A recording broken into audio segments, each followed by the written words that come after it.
I don't mind admitting that I'm a simple sort of mouse.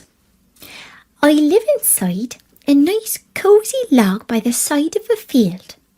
My needs are not great. A few sunflower seeds or wheat stalks will do for a meal. For a special treat, the farmer sometimes leaves me some crumbs of bread and cheese from his lunch. When I'm thirsty, I drink from the bubbling stream, and I swear that pure cold water is the freshest, most delicious taste in the world. Finer than champagne, even. And I don't just mean that as a boast or a figure of speech. I tried champagne once, so I know what I'm talking about. How did a poor, simple country mouse like myself try champagne? Well, I shall tell you. A while back, I received a visit from my uncle, the town mouse. Everyone in my family knows that Uncle Town Mouse is very rich and successful and lives in a big, smart house in the city. It was, of course, an honour that he should come and stay with me for a weekend away from his business. But to tell you the truth, I felt a bit nervous. What would he make of my humble abode and my simple tastes?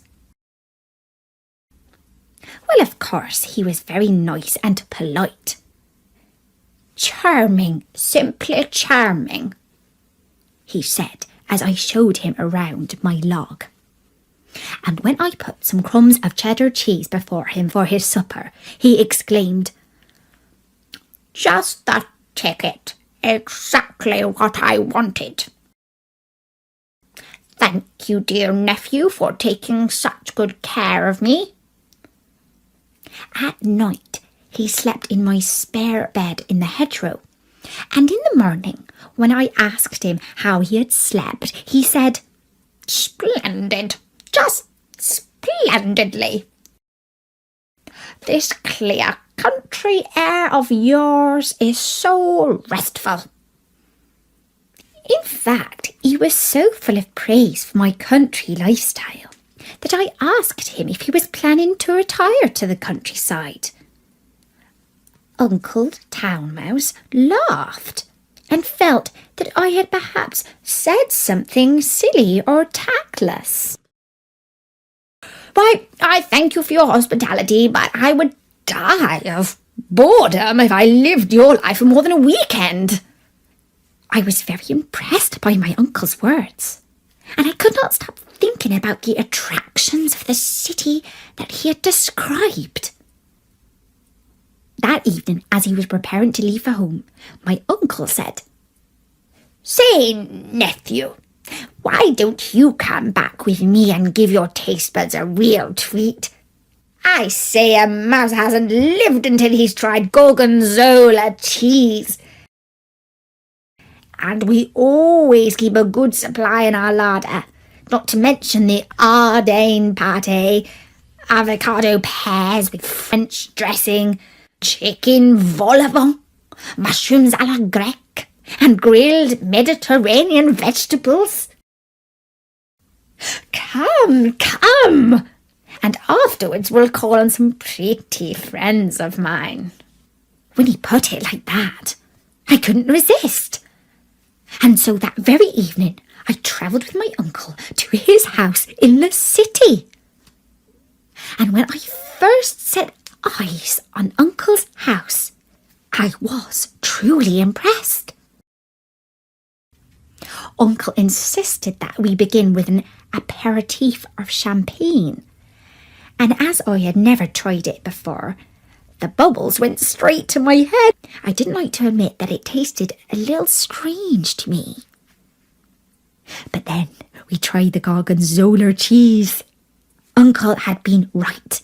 I hadn't lived until I tried that wonderful cheese. It probably wasn't polite to shoot off like that in mid-mouthful, but the reflex action saved my life. For the very next moment, the terrible cat pounced on where I'd been sitting and eaten my fill.